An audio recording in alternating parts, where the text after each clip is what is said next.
നമസ്കാരം. നമസ്കാരം. സർ, തെരഞ്ഞെടുപ്പ് അടുത്തിരിക്കുകയാണ്. വിവാദങ്ങൾക്ക് ഒഴിവില്ലാതെ മന്ത്രി ഗണേഷ് കുമാർ. ഇനി മന്ത്രി എന്ന് പറയാൻ പറ്റില്ല, എന്നാലും ഇലക്ഷൻ കഴിയുന്നവരെയും അദ്ദേഹം മന്ത്രിയായിട്ട് തന്നെ തുടരാം. അദ്ദേഹം പത്മവ്യൂഹത്തിലാണ് ഇപ്പോൾ. വേണമെങ്കിൽ പറയാം പത്മ വിവാദവുമായി ബന്ധപ്പെടുത്തിക്കൊണ്ട്, മൊത്തം സ്ത്രീ വിഷയവുമായി ബന്ധപ്പെടുത്തിക്കൊണ്ടാണ് ഗണേഷ് കുമാറിൻ്റെ മുന്നേറ്റം പോയിക്കൊണ്ടിരിക്കുന്നത്. വിവാദങ്ങൾ ഒഴിയുന്നില്ല. എന്താണ് ശരിക്കുള്ള പ്രശ്നം? എന്താ സർ, അങ്ങയുടെ ശരിക്കുള്ള വിലയിരുത്തൽ എന്താണ്? ഇത് ഗണേഷ് കുമാർ NSS പത്തനാപുരം താലൂക്ക് യൂണിയൻ്റെ ഉടമസ്ഥതയിലുള്ള പത്മ കഫേയുടെ നിർമ്മാണവുമായി ബന്ധപ്പെട്ട് 4 കോടി രൂപയുടെ അഴിമതി ആരോപണമാണ് ഗണേഷ് കുമാറിനെതിരായിട്ട് വന്നിരിക്കുന്നത്. അതങ്ങ് വളരെ വലുതായി പ്രശ്നമായി. അവസാനം ഗണേഷ് കുമാറിൻ്റെ ചില പ്രസ്താവനകൾ നമുക്ക് യോജിക്കാൻ കഴിയാത്ത ചില പ്രസ്താവനകളുണ്ട്. എൻ്റെ അച്ഛൻ്റെ എച്ചിൽ തിന്നവർ എന്നൊക്കെ ഒരു വിഭാഗം ആളുകളെ അങ്ങനെ അഭിസംബോധന ചെയ്യുന്നത് തെറ്റായൊരു കാര്യമാണ്. അതൊരു മാടമ്പിത്തരമാണ്. എങ്കിൽ പോലും ഒരു കാര്യം നമുക്ക് സമ്മതിക്കാതിരിക്കാൻ പറ്റില്ല.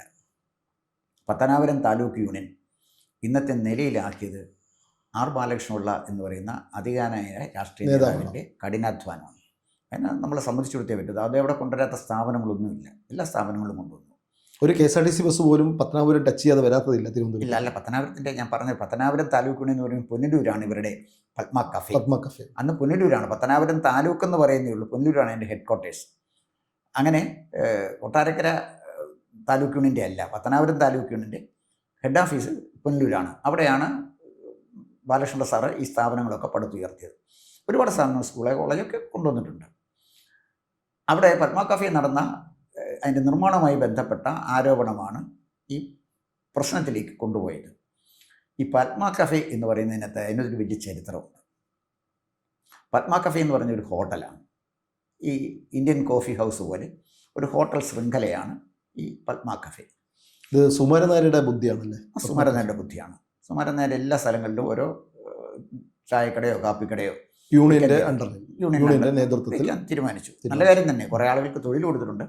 പക്ഷേ നായർ സർവീസ് സൊസൈറ്റി നേരിടുന്ന പ്രശ്നം അതൊന്നുമല്ല.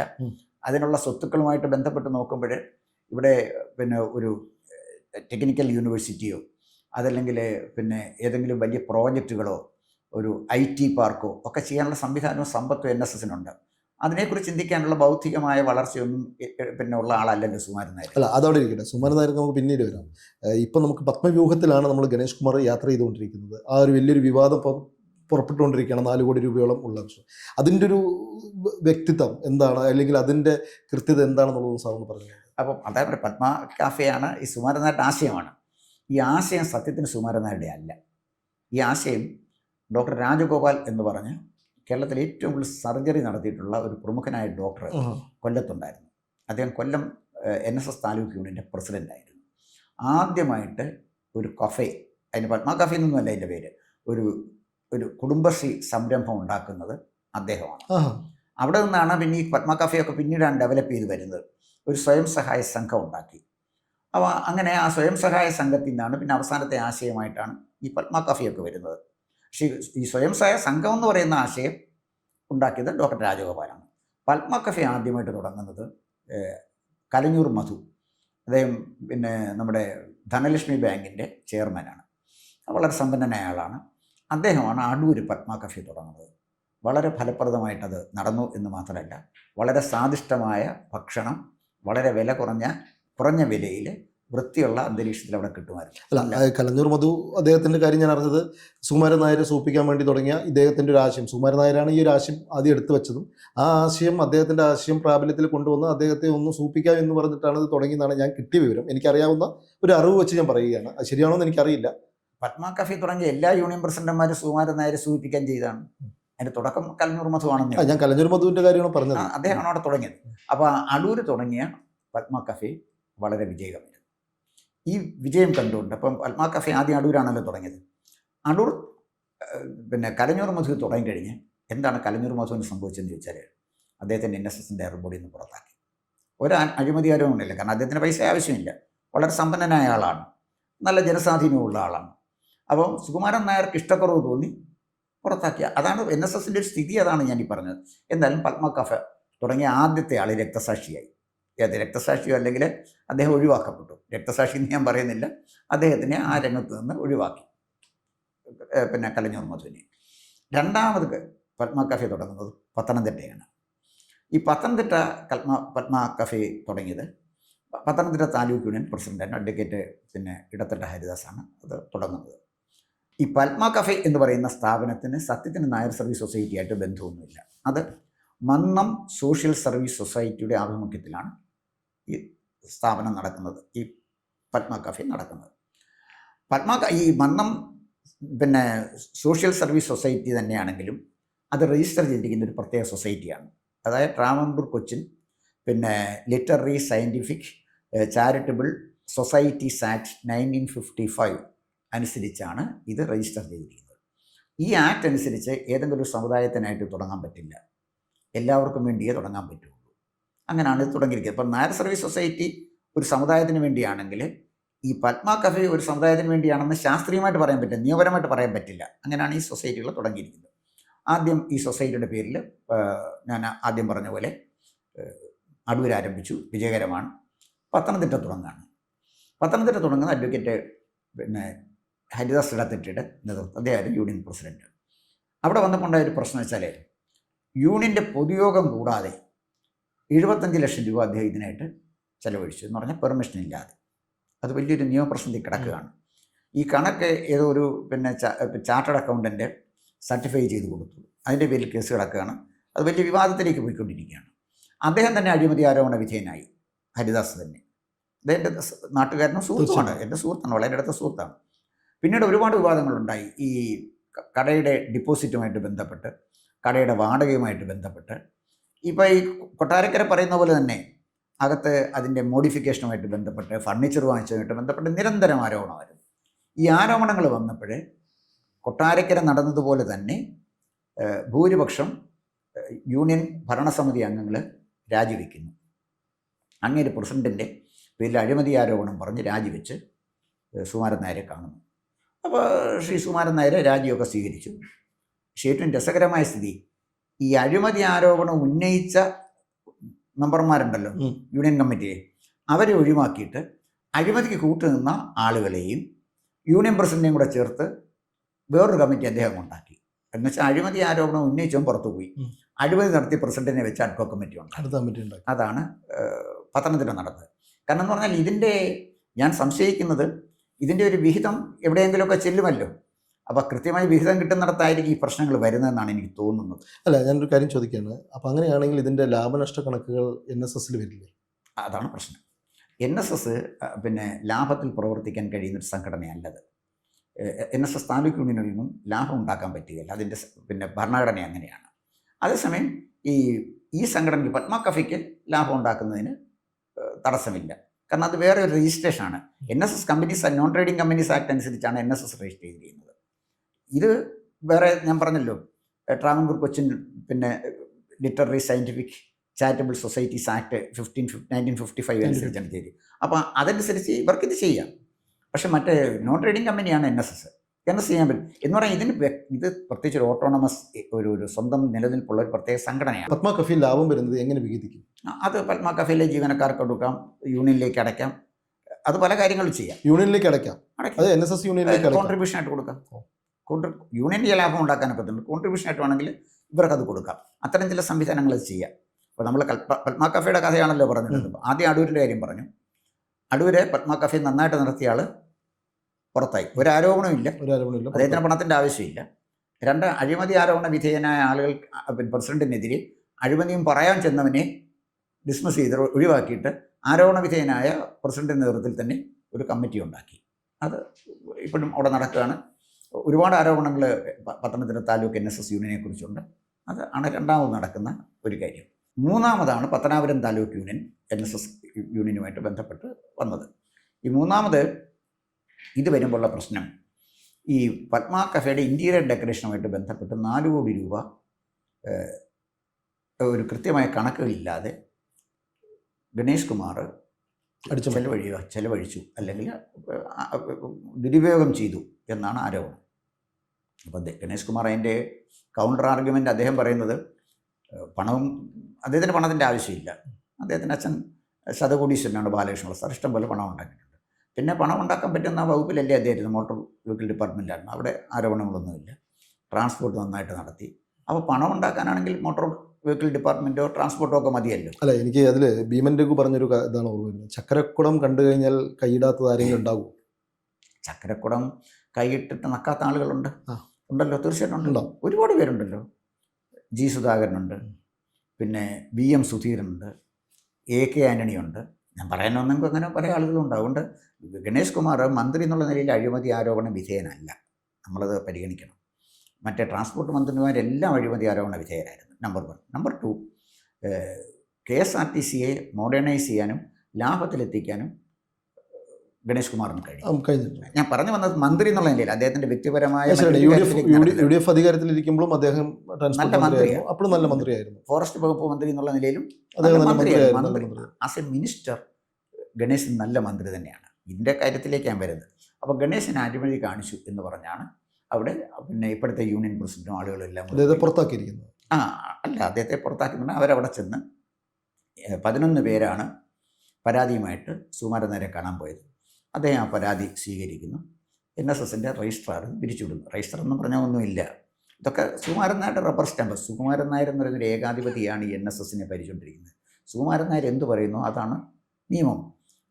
ഐ ആം ദ സ്റ്റേറ്റ് എന്നുള്ള ലൂയി പറഞ്ഞ പോലെ, പിന്നെ ഫ്രാൻസിലെ രാജാവ് പറഞ്ഞ പോലെ ഐ ആം NSS എന്നാണ് സുകുമാരൻ നായർ പറഞ്ഞുകൊണ്ടിരിക്കുന്നത്. നായർ സർവീസ് സൊസൈറ്റി എന്ന് പറഞ്ഞാൽ ഞാൻ എന്ത് കൽപ്പന പുറപ്പെടുവിക്കുന്നു അത് കത്ത കൽപ്പനയാണ്. അതനുസരിക്കുന്ന ആളുകളാണ്. അല്ല, ഞാൻ കഴിഞ്ഞ ദിവസം ഒരു സോഷ്യൽ മീഡിയയിൽ കണ്ട ഒരു കാര്യം പറയണം. സുകുമാരൻ നായരുടെ കാര്യമല്ല നമ്മളിവിടെ പറയുന്നത്, എന്നാൽ പോലും ഞാനത് പറയുകയാണ് ഇവിടെ. അതായത് കഴിഞ്ഞ ദിവസം കണ്ടത് ഒരു വ്യക്തി അതിൻ്റെ താഴെ എഴുതിയിരിക്കുന്നത്, വെള്ളാപ്പള്ളിക്ക് വന്ന വിധി സുകുമാരൻ നായർക്ക് എന്ന് വരും എന്ന് പറഞ്ഞിട്ടാണ് ഞാൻ ആ സോഷ്യൽ മീഡിയയിൽ കണ്ടത്. ഞാനത് ഇതായിട്ട് പറഞ്ഞതാണ്. ഇപ്പോൾ അങ്ങ് സുകുമാരൻ നായരുടെ ഒരു മാടമ്പിത്തരം പറഞ്ഞ സമയത്ത് ഇങ്ങനൊരു ഒരു സാധാരണപ്പെട്ട ഒരു നായർ സമുദായത്തിൽപ്പെട്ട ഒരു വ്യക്തി ഒരു ഫേസ്ബുക്ക് പോസ്റ്റ് ഇട്ടിരിക്കുകയാണ്. വെള്ളാപ്പള്ളിക്ക് വന്ന വിധി സുകുമാരൻ നായർക്ക് എന്ന് വരും, അത് എത്രയും പെട്ടെന്ന് വരട്ടെ എന്നാണ് ആ വാചകം. ഈ നായർ സമുദായത്തിലെ 99.9% ആളുകളും ആഗ്രഹിക്കുന്നത് സുകുമാരൻ നായർക്ക് ഈ വിധി തന്നെ വരണമേ എന്നാണ്. പക്ഷേ അദ്ദേഹത്തിൻ്റെ ഈ സംഘടനയുടെ രീതി അനുസരിച്ച് അദ്ദേഹത്തിൻ്റെ ചെരുപ്പ് താങ്ങാനും അദ്ദേഹത്തിൻ്റെ കാല് തിരുമാനും ഒക്കെ തയ്യാറായിട്ട് 27 നിൽക്കുകയാണ്. 27 പേര് യൂണിയൻ പ്രസിഡന്റുമാരവരുടെ അവരിങ്ങനെ നിൽക്കുകയാണ് കാല് തിരുമാന്, പിണ്ണതയിലൊക്കെ ആയിട്ട് അവരുടെ കാലുമൊക്കെ തിരുമാവർ എന്ത് വേണേലും അവർ ചെയ്യാൻ തയ്യാറാണ്. പിന്നെ 100-300 പേരുണ്ട്. ഈ 27 പേര് ഉൾപ്പെടെയാണ് പ്രസഭയിൽ. അവിടെ ആരും ചർച്ചയൊന്നുമില്ല. അതെല്ലാം സർവാത്മന പാസ്സാക്കിവിടും എന്ന് പറഞ്ഞാൽ 300 പേരാണ്. 27 പേര് ഡയറക്ട് ബോർഡ് അടക്കം 300 പേരാണ് സുകുമാരൻ നായരെ ആരാധിച്ചുകൊണ്ടിരിക്കുന്നത്. ഈ സമുദായ സുകുമാരൻ നായർക്കെതിരാണ്. അതാണ് സത്യം. അത് പിന്നെ ആ വിഷയത്തിലേക്ക് പോകുന്നില്ല. ഞാൻ ഈ പത്മ കഫേയിലേക്കാണ് വരുന്നത്. അപ്പോൾ പത്മ കഫേയുടെ പ്രശ്നം വന്ന് ഗണേശിനെ പിരിച്ചുവിടാൻ കാരണം സുകുമാരൻ നായർക്ക് ഗണേശനോട് അപ്രീതി ഉള്ളത് കൊണ്ട് മാത്രമാണ്. ഗണേശൻ പറയുന്നു അദ്ദേഹത്തിൻ്റെ പ്രതിതുല്യനായിട്ട് കാണുന്നു. കണ്ടോട്ടെ, അതിനൊന്നും നമുക്ക് അഭിപ്രായ വ്യത്യാസമില്ലല്ലോ. അത് എങ്ങനെ വേണേലും കാണാം. പക്ഷേ അത് ഈ പിരിച്ചുവിടാൻ കാരണം ഞാൻ ഈ പറഞ്ഞ പോലെ സുകുമാരൻ നായരുടെ അപ്രീതിക്ക് പാത്രീഭൂതനായതുകൊണ്ടാണ്. എന്തുകൊണ്ട് സുകുമാരൻ നായർക്ക് അപ്രീതി ഉണ്ടായി എന്നെനിക്കറിയില്ല. ഞാൻ അതിനാദ്യം സൂചിപ്പിച്ചത് പത്തനംതിട്ട താലൂക്ക് യൂണിയനിലെ അവിടുത്തെ പ്രസിഡന്റിനെ പിരിച്ചു വിട്ടില്ലല്ലോ. പിരിച്ചുവിടുന്നതിന് ഈ പ്രശ്നം വന്നില്ലല്ലോ. ഇപ്പോൾ ആലുവ താലൂക്ക് യൂണിയനിലും പിരിച്ചുവിട്ടിരിക്കുകയാണ്. ഇതൊക്കെ സുകുമാരൻ നായരുടെ അപ്രീതിക്ക് വശംവദരാകുന്ന എല്ലാ യൂണിയൻ പ്രസിഡന്റുമാരെയും പിരിച്ചുവിടും. മീനച്ചിൽ താലൂക്ക് യൂണിയൻ പ്രസിഡന്റിനെ പിരിച്ചുവിട്ടതിൻ്റെ കാരണം അദ്ദേഹം ഒരു ഇടതുപക്ഷ നേതാവിൻ്റെ സ്വീകരണത്തിൽ പോയി. അയാൾ NSSൻ്റെ എന്തോ നേതാവായിരുന്നു. അദ്ദേഹം ഒരു തെരഞ്ഞെടുപ്പിൽ ജയിച്ചപ്പോൾ അതിന് പോയതിനാണ് ഇദ്ദേഹത്തിനെ പിരിച്ചുവിട്ടത്, മീനച്ചിൽ താലൂക്ക് യൂണിയൻ പ്രസിഡന്റിനെ. കുന്നത്തൂർ താലൂക്ക് യൂണിയൻ്റെ പ്രസിഡന്റായിട്ടിരുന്ന ഒരു DYSP ആയിരുന്നു. അദ്ദേഹത്തിനെ പിരിച്ചുവിട്ട് അദ്ദേഹത്തിൻ്റെ സ്റ്റുഡൻറ്റും കൂടാണ്. അദ്ദേഹത്തിനെ പിരിച്ചുവിട്ടതിൻ്റെ കാര്യം വെച്ചാൽ ഇതുപോലെ ഏതോ ഒരു യോഗത്തിൽ ഇദ്ദേഹം പിന്നെ സ്വീകരണ യോഗത്തിൽ അവിടെ പ്രാസംഗികനായിട്ട് പോയതേ ഉള്ളൂ, പിരിച്ചുവിട്ടു. പത്തനംതിട്ട താലൂക്ക് യൂണിയൻ പ്രസിഡന്റിനെ പിരിച്ചുവിടാൻ വേറെ വിചിത്രമായ കാരണം ഉണ്ടായിരുന്നു. 2 പ്രാവശ്യം പിരിച്ചുവിട്ട് തിരിച്ചെടുത്താണ്. കാരണം അദ്ദേഹം അവിടെ കണ്ടൊരു പിന്നെ പ്രമുഖനായ അധ്യാപകൻ്റെ പിന്നെ മരണവുമായി ബന്ധപ്പെട്ട ആളുകളെല്ലാം വന്നു. അപ്പോൾ അദ്ദേഹം പൂന്നിയിൽ വളരെ പ്രമുഖനാണ്. പൂന്നിയൂർ രാധാകൃഷ്ണൻ എന്നാണ് അദ്ദേഹത്തിൻ്റെ പേര്. ബാലയൻ സഖ്യത്തിൻ്റെ രക്ഷാധികാരിയൊക്കെ വളരെ ഞങ്ങളെയൊക്കെ ബാലയൻ സഖ്യത്തിൽ കൊണ്ടുവന്ന രാധാകൃഷ്ണൻ സാറാണ്. അദ്ദേഹത്തിൻ്റെ മരണ വീട്ടിൽ കലഞ്ഞൂർ മധു ചെല്ലുന്നു. യൂണിയൻ പ്രസിഡന്റ് ഹരിദാസും അവിടെ ചെല്ലുന്നു. അപ്പോൾ കലഞ്ഞൂർ മധുവും ഹരിദാസും കൂടെ എന്തോ ഒന്ന് സംസാരിച്ചപ്പോൾ ഹരിദാസിൻ്റെ ശത്രുക്കൾ ആരോ ഇവർ സംസാരിക്കുന്ന ഒരു ചിത്രം എടുത്ത് സുകുമാരൻ നായർ കൊടുത്തു. ചിത്രം ചെന്ന് ഈ പിന്നെ ഇദ്ദേഹത്തിനെ ഡിസ്മിസ് ചെയ്തു. ആലോചിച്ച് നോക്കണം, ഒരു സംഘടനയുടെ അപജയത്തെക്കുറിച്ചാണ് ഞാൻ ഈ പറഞ്ഞു വരുന്നത്. ഒരാളോട് സംസാരിച്ചതിനാണ് പിരിച്ചുവിട്ടത്. അപ്പോൾ അങ്ങനെ അദ്ദേഹം പോയി. പക്ഷേ കാണേണ്ടവരെ കണ്ടു കഴിയുമ്പോൾ അതെങ്ങനെയാണ് തിരിച്ചു വന്നതെന്ന് എനിക്കറിയാം. ഞാൻ അതിനെക്കുറിച്ച് ഇപ്പോൾ ഒന്നും പറയുന്നില്ല.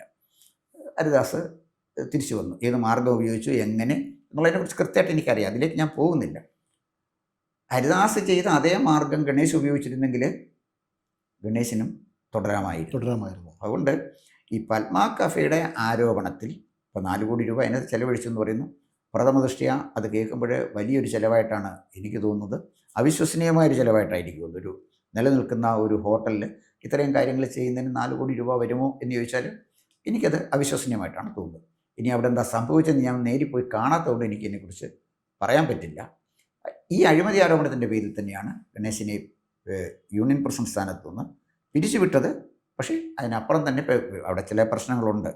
ഒന്നാമത്തെ കാര്യം, ഈ പിരിച്ചുവിടലോടുകൂടി പത്തനാപുരം താലൂക്ക് NSS യൂണിയൻ ഗണേശിനെതിരായിട്ട് മാറി, കരയോഗങ്ങളെതിരായിട്ട് മാറി. അതൊരു പരിധിവരെ ഈ വരുന്ന തെരഞ്ഞെടുപ്പിൽ അദ്ദേഹത്തിനെ ബാധിക്കും എന്ന് ഞാൻ പറയത്തില്ല, ബാധിക്കാം. അതിനെ അതിജീവിക്കാനും ഗണേശന് കഴിയും. അല്ല, അത് അതിജീവിക്കാൻ വരട്ടെ.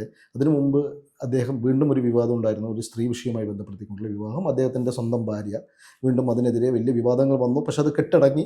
അവർ തന്നെ കാല് പിടിച്ച് കൈ പിടിച്ച് കെട്ടടക്കിച്ചു. പക്ഷെ ആ വിവാദത്തിൽ സുകുമാരൻ നായർക്ക് എന്തെങ്കിലും പങ്കുണ്ടോ? ഇല്ല, അതിനകത്ത് സുകുമാരൻ നായർക്ക് ഒരു പങ്കുമില്ല.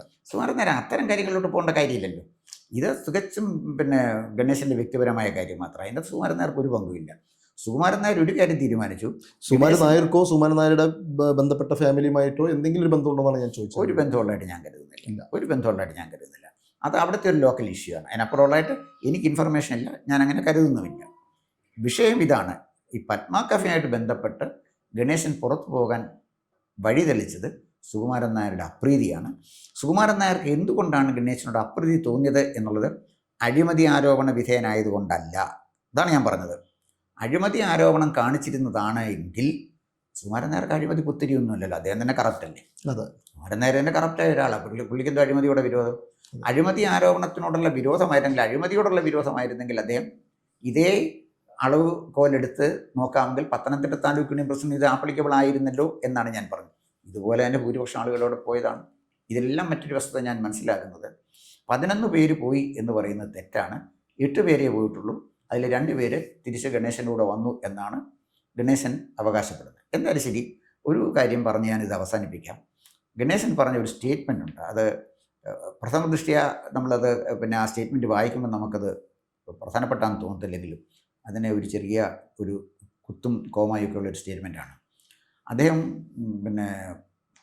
തൻ്റെ അച്ഛൻ ആർ ബാലകൃഷ്ണപിള്ള സാറ് പറഞ്ഞിട്ടുണ്ട്, NSSൻ്റെ ഔദ്യോഗിക നേതൃത്വത്തിനോടൊപ്പമേ ഇന്ന് നിൽക്കാവൂ. അതായത് സുകുമാരൻ നായരുടെ ഒപ്പം നിൽക്കാവൂ എന്നല്ല പറഞ്ഞിരിക്കുന്നത്, NSSൻ്റെ ഔദ്യോഗിക നേതൃത്വത്തോടൊപ്പമേ നിൽക്കാവൂ എന്ന് പറഞ്ഞാൽ സുകുമാരൻ നായർ എത്ര കാലം ഔദ്യോഗിക നേതൃത്വത്തിലിരിക്കുമോ അത്രയും കാലമേ അദ്ദേഹം നിൽക്കുകയുള്ളൂ.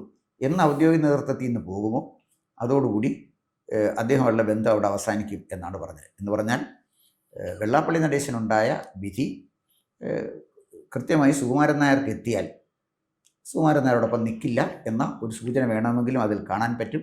ഒരു കാര്യം ഉറപ്പായിട്ട് പറയാം, അഴിമതി ആരോപണ വിധേയനായതുകൊണ്ടല്ല ഗണേശനെ പിരിച്ചുവിട്ടത്, മറ്റെന്തോ കാരണം കൊണ്ടാണ്. ഇപ്പം നമ്മളത് അറിയത്തില്ല, അത് ദുരൂഹമാണ്. കുറച്ച് കഴിയുമ്പോഴേ നമുക്കത് അറിയാനൊക്കത്തുള്ളൂ. അന്നേരം ഒരുപാട് അറിയാത്ത, എനിക്കും താങ്കൾക്കും അറിയാത്ത കഥകൾ ഒരുപക്ഷെ വന്നേക്കാം. അന്നേരം നമുക്ക് അതിനെക്കുറിച്ച് ചർച്ച ചെയ്യാം. ഒരു കാര്യം ഞാൻ ഉറപ്പിച്ച് വീണ്ടും പറയുന്നു, ഗണേശൻ അഴിമതി കാണിച്ചതിൻ്റെ കൊണ്ടല്ല. അഴിമതി കാണിച്ചായിരുന്നെങ്കിൽ അതേ അഴിമതി കാണിച്ച ഒരുപാട് യൂണിയൻ പ്രസിഡന്റുമാരുണ്ട്. അഴിമതി കാണിച്ച കണക്കും ആരൊക്കെയാണെന്നൊക്കെ പറയാൻ എനിക്കറിയാം. പക്ഷെ അതൊന്നും ഞാൻ പോകുന്നില്ല. അത്തരം വിഷയങ്ങളിലേക്ക് എനിക്ക് താല്പര്യം. അപ്പോൾ ഈ ഗണേഷ് കുമാറിന് ഈ തെരഞ്ഞെടുപ്പിൽ NSSൻ്റെ സപ്പോർട്ട് ഉണ്ടാവില്ല? NSSൻ്റെ സപ്പോർട്ട് ഉണ്ടാകാൻ സാധ്യതയില്ല. അപ്പോൾ നമുക്ക് എന്തായാലും കാത്തിരുന്ന് കാണാം. NSSൻ്റെ സപ്പോർട്ട് ഇല്ലാതെ ഗണേഷ് കുമാർ ജയിച്ചാൽ അവിടെ ഗണേഷ് കുമാറിനാണ് അതിൻ്റെ ജനപിന്തുണ എന്നുള്ളത്, അല്ലാതെ സുകുമാരൻ നായർക്കല്ല എന്നുള്ളത് നമുക്ക് കാത്തിരുന്ന് കാണാം. തീർച്ചയായിട്ടും NSSൻ്റെ പിന്തുണ ഇല്ലാതെ ഗണേശന് ജയിക്കാൻ പറ്റിയാൽ അതൊരു തീർച്ചയായിട്ടും വലിയൊരു വിജയമാണ്. NSSൻ്റെ പിന്തുണയില്ല, അത് ഞാൻ മാറ്റി പറയുന്നു. സുകുമാരൻ നായർ NSS എന്ന് തെറ്റിദ്ധരിച്ചാണ് താങ്കൾ ഇത് പറയുന്നത്. സുകുമാരൻ നായർ NSS ദയവായിട്ട് തിരിച്ചിരിക്കാതിരിക്കുക. അദ്ദേഹമല്ലേ അതിൻ്റെ അധ്യക്ഷ പദവിയിൽ ഇരിക്കുന്നത്? അദ്ദേഹത്തിൻ്റെ അധ്യക്ഷ പദവിയിൽ ഇരിക്കുന്ന അദ്ദേഹത്തെ സമുദായം അംഗീകരിക്കുമ്പോഴല്ലേ പറ്റുള്ളൂ. സമുദായം അംഗീകരിച്ചുകൊണ്ടാണല്ലോ അദ്ദേഹം നേതാവായിട്ടിരിക്കുന്നത്. അല്ല, അതാ ഞാൻ പറഞ്ഞ 300 പേരെ നേതാവാണ് അദ്ദേഹം, സമുദായത്തിൻ്റെ നേതാവല്ല. അല്ല, ആദ്യം അങ്ങനെയാണെങ്കിൽ ഞാൻ അതൊരു വിവാദത്തിലേക്ക് പോകുന്നില്ല, നമുക്ക് ഇവിടെ നിർത്തുകയാണ്. ഞാനൊരു വിവാദത്തിലേക്ക് പോകാൻ ആഗ്രഹിക്കുന്നുമില്ല. അങ്ങനെയാണെങ്കിൽ അദ്ദേഹത്തെ എപ്പോഴും അദ്ദേഹത്തിൻ്റെ ആ പദവിയിൽ നിന്ന് എടുത്ത് മാറ്റേണ്ട സമയം കഴിഞ്ഞില്ലേ? പിന്നെയും ഇപ്പോഴും അദ്ദേഹം തന്നെയല്ലേ ആ പദവിയിൽ ഇരിക്കുന്നത്. ഈ ആൾക്കാർ അല്ലെങ്കിൽ NSSൻ്റെ വ്യക്തിത്വങ്ങൾ ആരും തന്നെ അതിന് പിന്തുണ നൽകുന്നില്ലെങ്കിൽ ഇവരെല്ലാവരും കൂടി നിന്ന് കഴിഞ്ഞാൽ അദ്ദേഹത്തെ എടുത്ത് മാറ്റം. ഇതെന്ത് രാജഭരണം? അങ്ങനെയാണെങ്കിൽ ഞാൻ അങ്ങോട്ട് ചോദിക്കണം, ഇത് രാജഭരണം? ഞാനൊരു വിവാദത്തിലേക്കല്ല, നമുക്കിത് സംസാരിച്ച് സുകുമാരൻ നായരുടെ കാര്യത്തിലേക്കല്ല നമ്മൾ വന്നത്, ഗണേഷ് കുമാറിൻ്റെ കാര്യത്തിലേക്കാണ്. ഇത് അദ്ദേഹം രാജഭരണം അല്ലല്ലോ അവിടെ നടക്കുന്നത്. അങ്ങനെയാണെങ്കിൽ അദ്ദേഹം ഒരു രാജഭരണമായിട്ട് അദ്ദേഹം തന്നെ കൊടികുത്തി വാഴുന്ന നേതാവ് എന്ന രീതിയിലാണ് അദ്ദേഹം ഒരു NSSൻ്റെ തലപ്പത്തിരിക്കുന്നത്. അങ്ങനെ അദ്ദേഹത്തിന് ജനപിന്തുണ ഇല്ലെങ്കിൽ അദ്ദേഹം എന്നോ ഇറങ്ങി പോകേണ്ടതാണ്, അദ്ദേഹത്തെ മാറ്റി പുതിയൊരു ഭരണസമിതി അവിടെ വരേണ്ടതാണ്. പക്ഷേ ഇതുവരെയായിട്ട് അങ്ങനെ ഒരു സംഭവം വന്നിട്ടില്ലല്ലോ. അങ്ങനെയുള്ള ഒരു സംവിധാനത്തിൽ നായർ സമുദായമോ NSSോ മുന്നോട്ട് കൈയെടുത്ത് വെക്കുന്നുമില്ലല്ലോ. ഇപ്പോഴും അദ്ദേഹം തന്നെയല്ലേ ഇരിക്കുന്നത്. അതൊരു വേറെ വിഷയം. ഒറ്റ അതാണ്. വാക്കുകൊണ്ട് പറയാം. അതായത് 300 പേരടങ്ങുന്ന ഒരു സമിതിയാണ് നായർ സർവീസ് സൊസൈറ്റി നയിക്കുന്നത്. ആ നായർ സർവീസ് സൊസൈറ്റിയുടെ ഭരണഘടന ഒരുപാട് അധികാരങ്ങൾ NSS ജനറൽ സെക്രട്ടറി കൊടുത്തിട്ടുണ്ട്. അത് വേറൊരു വിഷയമാണ്. ആ 300 പേരെ കൂടെ നിർത്താൻ കഴിയുന്ന ഏതൊരാൾക്കും മരണം വരെ അവിടെ തുടരാൻ പറ്റും. അതായത് പണ്ട് മഞ്ചേരി ഭാസ്കരൻ പിള്ള എന്ന് പറഞ്ഞ ഒരാൾ അത് എഴുതിയ പുസ്തകത്തിലെ വാചകം പറയുന്നത്, ആ കസേരയിൽ സുകുമാരൻ നായർ വേണമെന്നുള്ളൊരു ശുനകനിരുന്നാലും അവനെ മാറ്റാൻ പറ്റില്ല. കാരണം ഭരണഘടന അങ്ങനെയാണ്. അതുകൊണ്ടാണ് ഞാൻ അത് പറഞ്ഞത്. ഇവിടെ വിഷയം അതല്ല, വേറൊരു പ്രധാനപ്പെട്ട വിഷയം കൂടുണ്ട്. താങ്കൾ ആദ്യം സൂചിപ്പിച്ചല്ലോ, സുകുമാരൻ നായരും നായർ സമുദായം. സുകുമാരൻ നായർ വേറെ, സമുദായം വേറെ. 2019 സുകുമാരൻ നായർ നേരിട്ട് ജയിപ്പിക്കാൻ ഇറങ്ങിയ 2 സ്ഥാനാർത്ഥികളുണ്ട്, കോന്നിയിലും വട്ടിയൂർക്കാവിലും. 2 പേരും ദയനീയമായിട്ടാണ് തോറ്റത്. അതുകൊണ്ട് സുകുമാരൻ നായർ ഗണേഷ് കുമാറിനെതിരായി എന്ന് പറയുന്നതുകൊണ്ട് ഗണേഷ് കുമാർ തോക്കണമെന്നില്ല. സുകുമാരൻ നായർ ഗണേഷ് കുമാറിനെതിരായതുകൊണ്ട് നായർ സമുദായം ഗണേഷ് കുമാറിനെതിരാകണമെന്നുമില്ല. അതേ ഞാൻ. പക്ഷേ ഇതിൽ ഗണേഷ് കുമാർ വിജയിച്ചാൽ അത് ഗണേഷ് കുമാറിൻ്റെ മാത്രം വിജയമാണ്, അത് ജനപിന്തുണ തന്നെയാണ്. അവിടെ സുകുമാരൻ നായർ തോൽക്കുന്നു. തീർച്ചയായിട്ടും, അതിന് സംശയിക്കേണ്ടായിരുന്നു. നന്ദി, നമസ്കാരം. കൂടുതൽ വാർത്തകളും വിശേഷങ്ങളും നേരിട്ട് ലഭിക്കാൻ ജനങ്ങളിൽ നിന്ന് ജനങ്ങളിലേക്ക് ജനഭൂമി ന്യൂസ് സബ്സ്ക്രൈബ് ചെയ്യൂ. ബെൽ ബട്ടൺ അമർത്താനും മറക്കരുത്.